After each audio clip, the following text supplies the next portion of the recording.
नवमी का नवरात्र ही पूर्ण कराए कार्य, सिद्धिधात्री रूप को करते सभी प्रणाम। चतुर्भुजा दर्शन दिया कमल पुष्प आसन, सबके कष्टों को हरो देकर भक्ति ज्ञान। जयंती मंगला काली भद्रकाली कपालिनी, दुर्गा क्षमा शिवा धात्री, स्वाहा स्वधा नमोस्तुते। जय माता दी। ओम नमः शिवाय। प्रिय भक्तगणों, आज अश्विन माह शुक्ल पक्ष की नवमी तिथि है और आज का दिन अष्ट सिद्धि प्रदान करने वाली माता सिद्धिदात्री को समर्पित है। आज के दिन माता सिद्धिदात्री की कथा को श्रवण करने से मनुष्य की सभी तरह के कार्यों की सिद्धि होती है। माता उन सभी जातकों को अभयता का वरदान देती हैं। बल बुद्धि विद्या के साथ ही शुभता का भी आशीर्वाद प्राप्त होता है। व्यवसाय तथा कार्य क्षेत्र में सफलता प्राप्त होती है। तो आज मैं सुना रही हूँ शारदा नवरात्रि में सुनी जाने वाली माता सिद्धिदात्री की बड़ी ही दुर्लभ तथा पौराणिक कथा। तो आप सभी भक्तगण इन कथाओं को बड़ी श्रद्धा तथा प्रसन्न चित्त मन से सुनिएगा।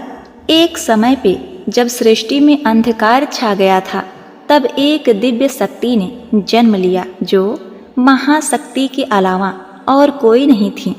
देवी शक्ति ने ब्रह्मा विष्णु और महादेव की त्रिमूर्ति को जन्म दिया और तीनों को संसार के लिए अपने कर्तव्यों को निभाने के लिए अपनी भूमिका को समझने की सलाह दी। उनके कहे अनुसार त्रिदेव एक महासागर के किनारे बैठ गए और कई वर्षों तक तपस्या की। तब माँ देवी ने सिद्धिदात्री के रूप में उन्हें दर्शन दिए और तीनों को अपनी शक्तियों के रूप में पत्नियां दी, ताकि वे लोग उनकी मदद से सृष्टि रचना का कारोबार कर सकें। और धीरे धीरे सृष्टि में सब कुछ निर्माण हुआ।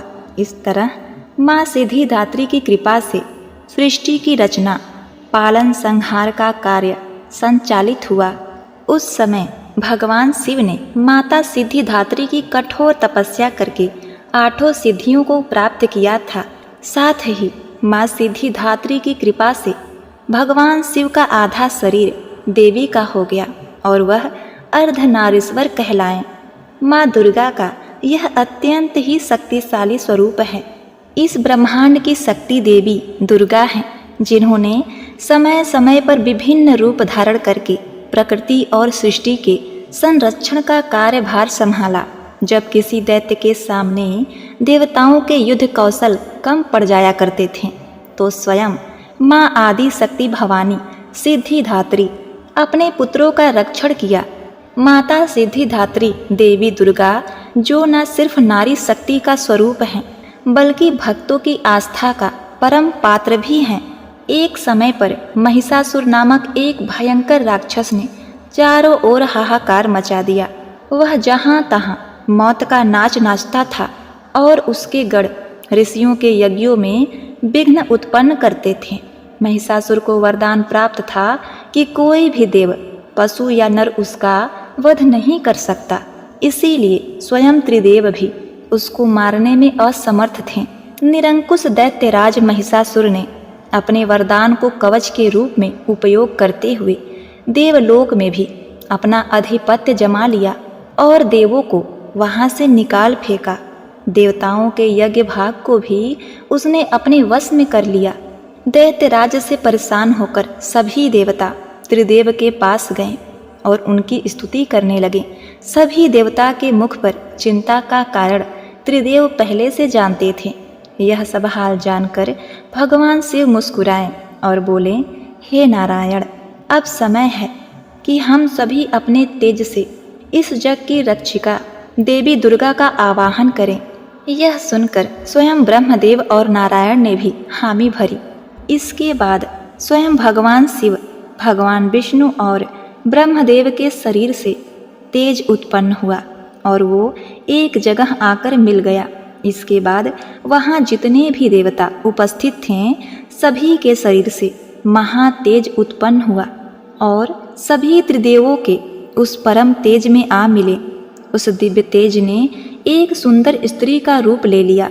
महादेव के तेज से माता का मुख, नारायण के तेज से 8 भुजाएं, ब्रह्मदेव के तेज से चरण पादुकाएं, यमराज के तेज से मस्तक और केस, चंद्रमा के तेज से माता के स्तन, देवराज के तेज से माता की कमर, वरुण के तेज से जंघाएं और इसी तरह से अन्य देवताओं के तेज से माता के अन्य अंग उत्पन्न हुए।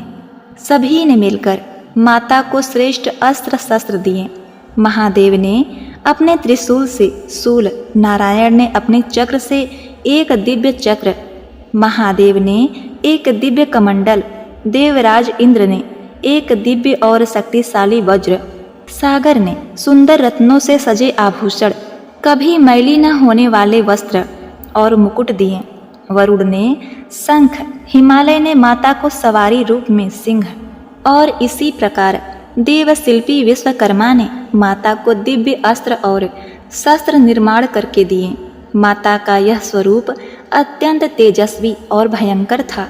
देवी के इस विशाल और भव्य स्वरूप को देखकर सभी देवताओं ने करबद्ध होकर उनकी स्तुति की तथा देवी पर पुष्प वर्षा की। माता ने प्रसन्न होकर कहा, हे देवों, कहो मेरा प्रादुर्भाव किस प्रयोजन से किया है? मैं अत्यंत प्रसन्न हूँ, मुझे बताओ, मैं तुम्हारी समस्या का हल किए देती हूँ। जिसके बाद देवताओं ने सारा हाल कह सुनाया। इसके बाद रण क्षेत्र में माता ने विकराल रूप धारण कर पहले दैत्यराज की सेना का विध्वंस किया और बाद में महिषासुर को भी मार दिया। इसी तरह से पूर्व समय में दुर्गम नामक एक महाबली असुर था। उसने भगवान ब्रह्मा की कठोर तपस्या करके अद्भुत वरदान प्राप्त कर लिया। वरदान के प्रभाव से दुर्गम सुर ने वेदों का अपहरण कर लिया, जिससे सारी धार्मिक क्रियाएं, भावनाएं लुप्त हो गई। दुर्गम सुर ने अहंकार के वश होकर संसार को अपमानित और पीड़ित कर रखा था। घोर अकाल पड़ गया। जीव अन्न और जल के लिए छटपटाने लगे।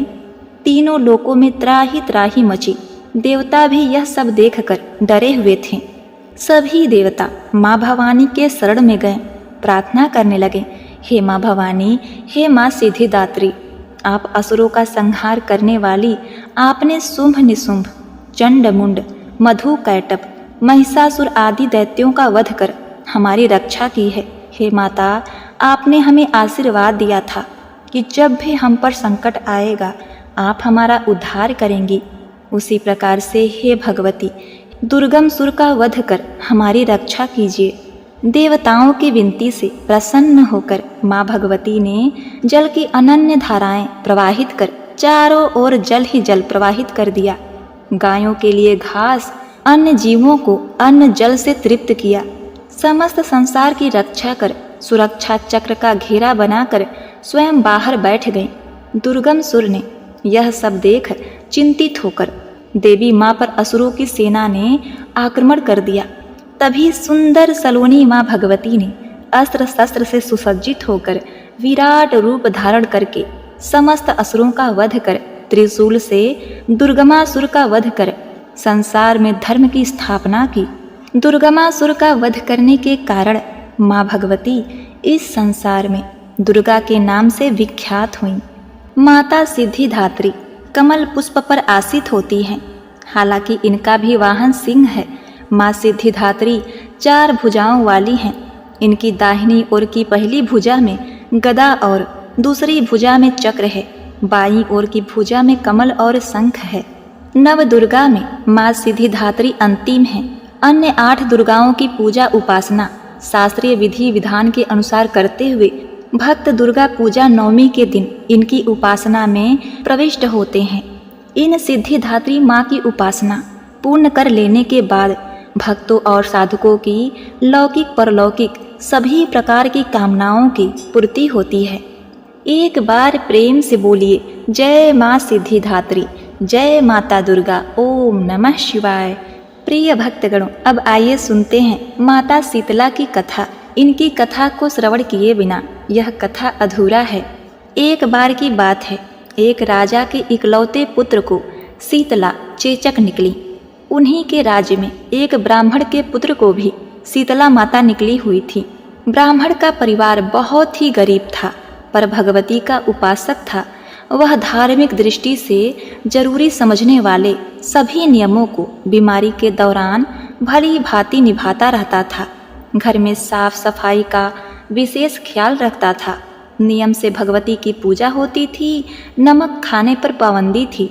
सब्जी में न तो छौंक लगाया जाता था और न ही कोई वस्तु भुनी तली जाती थी। गरम वस्तु न वह स्वयं खाता, न शीतला वाले लड़के को देता। ऐसा करने से उसका पुत्र शीघ्र ही ठीक हो गया। उधर जब राजा के लड़के को शीतला का प्रकोप हुआ, उसने भवानी के मंडप में सतचंडी का पाठ शुरू करवा रखा था। रोज हवन व बलिदान होते थे। राजपुरोहित भी सदा भगवती के पूजन में निर्मग्न रहते थे। राजमहल में रोज कढ़ाई चढ़ती, विविध प्रकार के गर्म स्वादिष्ट भोजन बनते। सब्जी के साथ कई प्रकार के मांस भी पकते थे। इसका परिणाम यह होता है, उस लजीज भोजन की गंध से राजकुमार का मन चंचल हो उठा। वह भोजन के लिए जिद करता, एक तो राजपुत्र और दूसरे इकलौता। इस कारण उसकी अनुचित जिद भी पूरी कर दी जाती। उसके कहे अनुसार उसे तरह तरह के पकवान खाने को दिए जाते। उसकी जिद पूरी की जाती। इस तरह शीतला माता का कोप घटने के बजाय बढ़ने लगा। शीतला के साथ साथ उसे बड़े बड़े फोड़े भी निकलने लगे, जिसमें खुजली व जलन अत्यधिक होती थी। शीतला की शांति के लिए राजा कितना भी उपाय करता, शीतला का प्रकोप उतना ही बढ़ता जाता। क्योंकि अज्ञानतावश राजा के यहाँ सभी कार्य उल्टे हो रहे थे। इससे राजा और अधिक परेशान हो उठा। उसकी समझ में नहीं आ रहा था कि इतना सब होने के बाद भी शीतला का प्रकोप शांत क्यों नहीं हो रहा। एक दिन राजा के गुप्तचरों ने उसे बताया कि ब्राह्मण के पुत्र को भी शीतला निकली थी, पर वह बिल्कुल ठीक हो गया। यह जानकर राजा सोच में पड़ गया कि मैं शीतला की इतनी सेवा करता हूँ, पूजा व अनुष्ठान में कोई कमी नहीं, पर मेरा पुत्र अत्यधिक रोगी क्यों हो रहा है, जबकि उस गरीब ब्राह्मण का पुत्र बिना सेवा पूजा के ही ठीक हो गया। यही सोचते सोचते उसे रात्रि में नींद आ गई। श्वेत वस्त्र धारणी भगवती ने उसे स्वप्न में दर्शन देकर कहा, हे राजन, मैं तुम्हारी सेवा अर्चना से अत्यंत प्रसन्न हूँ, इसीलिए आज भी तुम्हारा पुत्र जीवित है। इसके ठीक न होने का कारण यह है, तुमने शीतला के समय पालन करने योग्य नियमों का उल्लंघन किया। तुम्हें ऐसी हालत में नमक का प्रयोग बंद करना चाहिए। नमक से रोगों के फोड़ों में खुजली होती है। घर की सब्जियों में छौंक नहीं लगाना चाहिए, क्योंकि इसकी गंध से रोगी का मन उन वस्तुओं को खाने के लिए लालायित होता है, ललचाता है। रोगी का किसी के आसपास आना जाना मना है, क्योंकि यह रोग औरों को भी होने का भय रहता है। अतः तुम सफाई करके इन नियमों का पालन करो, तेरा पुत्र अवश्य ही ठीक हो जाएगा। विधि समझाकर देवी अंतर ध्यान हो गई। प्रातः से राजा ने देवी की आज्ञा अनुसार सभी कार्यों की व्यवस्था कर दी। इससे राजकुमार की सेहत पर अनुकूल प्रभाव पड़ा और वह शीघ्र ही ठीक हो गया। इसी दिन भगवान कृष्ण और माता देवकी का विधिवत पूजन करके मध्यकाल में भोजन का भोज लगाना चाहिए। ऐसा करने से पुण्य ही नहीं मिलता, बल्कि समस्त दुखों का भी निवारण होता है। एक बार प्रेम से बोलिए, जय माता शीतला, ओम नमः शिवाय। प्रिय भक्तगणों, अब आइए सुनते हैं शीतला माता की दूसरी कथा। एक गांव में ब्राह्मण दंपत्ति रहते थे। दंपत्ति के 2 बेटे और 2 बहुएं थे। दोनों बहुओं को लंबे समय के बाद पुत्र रत्न की प्राप्ति हुई थी। इसी में नवरात्रि का व्रत आता है। इसी में शीतला सप्तमी तथा अष्टमी का पर्व भी मनाया जाता है। घर में पर्व के अनुसार ठंडा भोजन तैयार किया गया। दोनों बहुओं के मन में विचार आया कि यदि हम ठंडा भोजन कर लेंगे तो बीमार हो जाएंगे और बेटे भी छोटे हैं। इस कुविचार के कारण दोनों बहुओं ने पशुओं के दाने तैयार करने के बर्तन में चोरी छुपके से 2 बाटी तैयार कर लेती हैं। सास बहू शीतला पूजा करके आईं। शीतला माता की कथा सुनी। बाद में सास तो शीतला माता के भजन करने के लिए बैठ गईं। दोनों बहुएं बच्चे रोने का बहाना बनाकर घर आईं और वो दोनों बहुओं ने गरम गरम बाटी निकालकर उसका चूरमा तैयार किया और पेट भर कर खा लिया। सास ने घर आने पर बहुओं से भोजन करने के लिए कहा। अब देखिए, बहुओं ने ठंडा भोजन करने का दिखावा करके घर के काम में लग गईं। सास ने कहा, बच्चे कब के सोए हैं, उन्हें जगाकर भोजन करा दो। बहुएं जैसे ही अपने अपने बेटे को जगाने गईं तो उन्होंने उन्हें मृत पाया। ऐसा बहुओं के करतूतों के फलस्वरूप शीतला माता के प्रकोप से हुआ था। बहुएं विवश हो गईं। सास ने सारी घटना जानी तो बहुओं से झगड़ने लगी। सास बोली कि तुम दोनों ने अपने बेटों की परवाह ना करके शीतला माता की अवहेलना की है, इसीलिए मेरे घर से निकल जाओ और बेटों को जिंदा स्वस्थ लेकर घर में पैर रखना। अपने मृत बेटों को कटोरे में सुलाकर दोनों बहुएं घर से निकल पड़ी। जाते जाते रास्ते में एक नीम का वृक्ष पड़ा। उसी नीम के पेड़ के नीचे माता शीतला बूढ़ी औरत का रूप बदलकर बैठी हुई थी। उस बूढ़ी महिला के बाल में ढेर सारे जुएं थे। बहुओं ने थकान का अनुभव भी किया था। नीम के पेड़ के छांव में आकर बैठ गईं। उन दोनों से बूढ़ी महिला ने अपने बाल से जुएं निकालने को कहा और वे दोनों बहुएं उस बूढ़ी महिला के बाल से सारे जुएं निकाल देती हैं। जुओं का नाश होते ही शीतला माता ने अपने मस्तक में शीतलता का अनुभव किया और कहा, तुम दोनों ने हमारे मस्तक को शीतल किया है, वैसे ही तुम्हें पेट की शांति मिले। दोनों बहुएं एक साथ बोली कि पेट का दिया हुआ ही लेकर हम मारी मारी भटक रही हैं, परंतु शीतला माता के दर्शन नहीं हुए। शीतला माता ने कहा, तुम दोनों पापिनी हो, दुष्ट हो, दुराचारणी हो, तुम्हारा तो मुँह देखने ही योग्य नहीं। शीतला सप्तमी और अष्टमी के दिन व्रत रखने के दौरान ठंडा भोजन करने के बदले गर्म भोजन कर लिया था। यह सुनते ही बहुओं ने शीतला माता को पहचान लिया। देवरानी जेठानी दोनों ने माता का वंदन किया तथा गिड़गिड़ाते हुए कहा कि हम तो भोली भाली हैं, अनजाने में गरम खा लिया था। आपके प्रभाव को हम जानती नहीं थी। आप हम दोनों को क्षमा करें, पुनः ऐसा दुष्कृत्य नहीं करेंगे। इसके पश्चात उनके वचनों को सुनकर माता प्रसन्न हुई। शीतला माता ने मृत बालकों को जीवित कर दिया। बहुएं तब बच्चों को साथ लेकर आनंद से पुनः गांव लौट आईं। गांव के लोगों ने जाना कि दोनों बहुओं को शीतला माता के दर्शन साक्षात हुए हैं, तो दोनों का धूमधाम से स्वागत करके ग्राम प्रवेश करवाया गया। बहुओं ने कहा कि हम गांव में शीतला माता के मंदिर का निर्माण करवाएंगे। हे शीतला माता, जैसी कृपा आपने उन बहुओं पर की, वैसे अपने भक्तों पर करना। अपने भक्तों के संतानों को लंबी उम्र का वरदान देना। जय माता शीतला, जय हो माँ दुर्गा। ओम नमः शिवाय। प्राचीन काल में मनोहर नगर में पीठत नाम का एक अनाथ ब्राह्मण रहता था। वह दुर्गा माँ का भक्त था। उसे संपूर्ण सद्गुणों से युक्त सुमति नाम की एक अत्यंत सुंदर कन्या उत्पन्न हुई। वह कन्या अपने पिता के घर में अपनी सहेलियों के साथ क्रीड़ा करती हुई इस प्रकार बढ़ने लगी, जैसे शुक्ल पक्ष में चंद्रमा की कला बढ़ती है। उसका पिता प्रतिदिन जब दुर्गा जी की पूजा करके होम आदि किया करता था, वह उस समय नियम से वहां उपस्थित रहती और माता दुर्गा की विधिवत पूजा किया करती थी। एक दिन सुमति भगवती के पूजन में उपस्थित नहीं हुई। उसके पिता को पुत्री की ऐसी असावधानी देखकर क्रोध आया और वह पुत्री से कहने लगा, अरे दुष्ट पुत्री, आज तूने भगवती का पूजन नहीं किया, इसी कारण मैं किसी कुष्ठ रोगी दरिद्र मनुष्य के साथ तेरा विवाह करूंगा। पिता की बात सुनकर सुमति को बड़ा दुख हुआ और पिता से कहने लगी, हे पिता, मैं आपकी कन्या हूँ तथा सब तरह आपके अधीन हूँ। जैसी आपकी इच्छा हो वैसा करो, चाहे राजा से, चाहे कुश्ती से, चाहे दरिद्र से, जिसके साथ चाहो मेरा विवाह करना चाहो कर दो, पर होगा वही जो मेरे भाग्य में लिखा है, क्योंकि कर्म करना मनुष्य के अधीन है, पर फल देना ईश्वर के अधीन है। कन्या के निर्भयता से कहे हुए वचन सुनकर उस ब्राह्मण ने क्रोधित हो अपनी कन्या का विवाह एक कुष्टी के साथ कर दिया और अत्यंत क्रोधित हो पुत्री से कहने लगा, हे पुत्री, अपने कर्म का फल भोगो, देखें भाग्य के भरोसे रहकर तुम क्या क्या करती हो।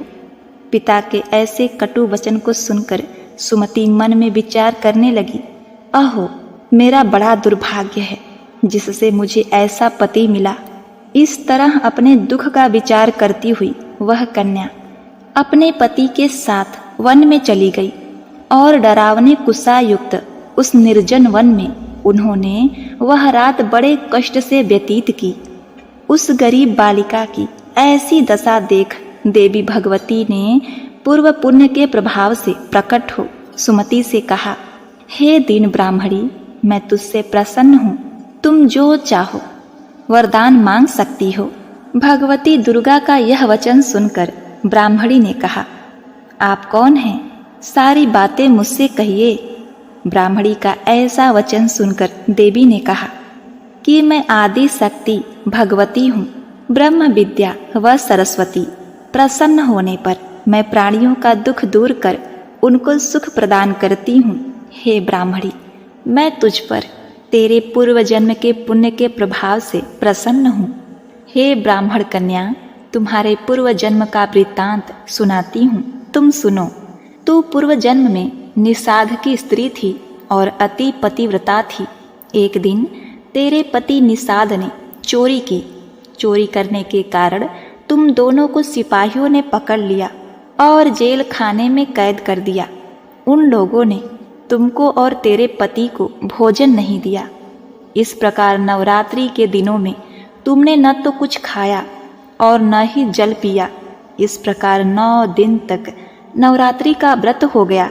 हे ब्राह्मणी, उन दिनों में जो व्रत हुआ, इस व्रत के प्रभाव से प्रसन्न होकर मैं तुझे मनोवांछित वर देती हूँ। तुम्हारी जो इच्छा हो सो मांगो। इस प्रकार दुर्गा के वचन सुनकर ब्राह्मणी बोली, अगर आप मुझ पर प्रसन्न हैं तो हे दुर्गे, मैं आपको प्रणाम करती हूँ। कृपा करके मेरे पति का कोढ़ दूर करें।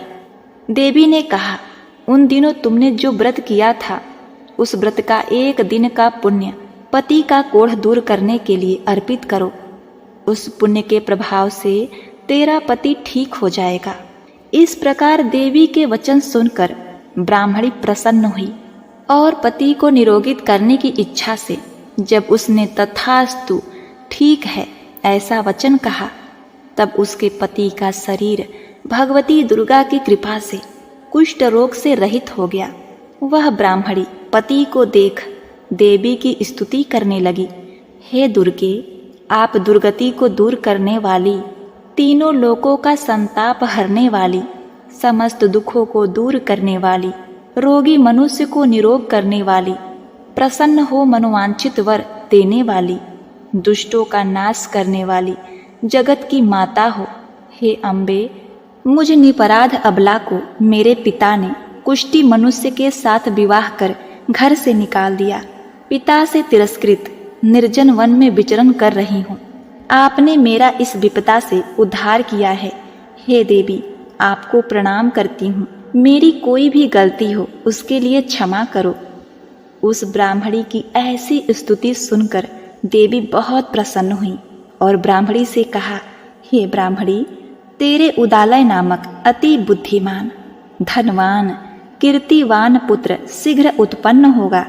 ऐसा वर देकर देवी ने ब्राह्मणी से फिर कहा कि और जो कुछ तेरी इच्छा है वह मांग ले।